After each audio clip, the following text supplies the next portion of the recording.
prirodzené, že náročnejšia je údržba tých konštrukcií, ktoré sú vystavené vplyvu vonkajších klimatických podmienok.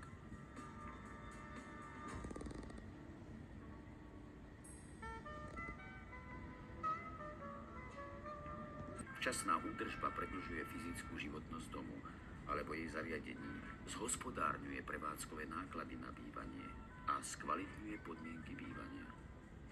Dôležitá je preto cyklickosť, to jest časové intervaly na vykonávanie údržbárskych prác.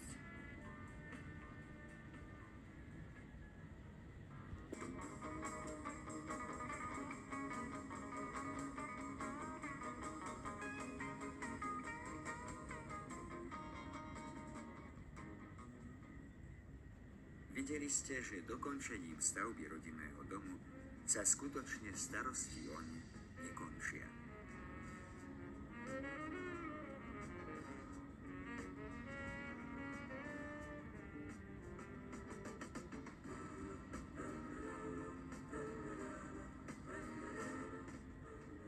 Ale ten, kto si postavil rodinný dom, poradí si i s jeho údržbou.